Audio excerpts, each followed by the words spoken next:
তোর ছেলে নাকি? জি স্যার, আমার ছেলে। এই সালাম দে। আসসালামু আলাইকুম। তা ছেলেকে স্কুলে দিছো নাকি? জি স্যার। কেন স্কুলে দিছো কেন? কাজে কামে দিবা, তোমার একটু উপকার হবে। থাক থাক বাদ দাও, জুতার একটু পরিষ্কার করে দাও না। জি স্যার। বাংলা কথা বুঝো না, বললাম জুতাটা ময়লা, তার পরিষ্কার করে দাও।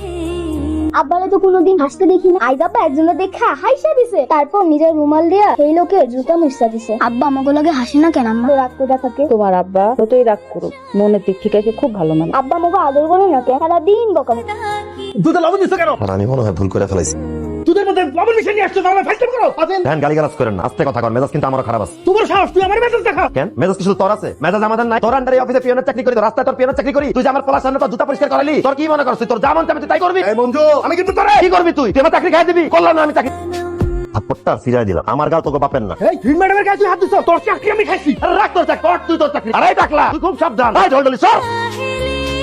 কি খবর মঞ্জু, মনটা খারাপ নাকি? হ্যাঁ, মনটা খারাপ, চাকরিটা ছেড়ে দিলাম। এই খারাপ সময় চাকরিটা ছেড়ে দিলে কি করুম কম? যেখানে সম্মান নাই সেখানে তো থাকলো না যায়। পুরো একজন আছে, দেখা যাক ভাগ্যে যা আছে তাই তো হোক। দোয়া করেন আমার জন্য। আসি। কি ব্যাপার, খেলা থামাইলে কেন? আব্বা এখনো পড়তে বলতেছে। না, আজকে কোনো পড়ালেখা করা লাগবে না। দেখো তোমাদের জন্য কি আনছি। আমার বাপ চান মুরগি খেতে চাইছিল, আমি ওর জন্য বিরিয়ানি নিয়ে আসছি। ভাইজান তোমাকে প্রমোশন হইছে? বাবারে বাবা, কলেজে পড়ে তো চটাং চটাং ইংরেজি বলা শিখছস। চাকরিটা আমি ছেড়ে দিছি। কিন্তু কোনো কিন্তু না, আজকে এখানে চাকরি ছেড়ে দিছি, কালকে আরেক জায়গায় চাকরি পেয়ে যাবো। এত চিন্তা কিছু নাই। তারপরে আপনার এখন এই অবস্থায় চাকরি দিব কেন? ভালো আছেন? আসসালামু আলাইকুম রহমান চাচা, কেমন আছেন?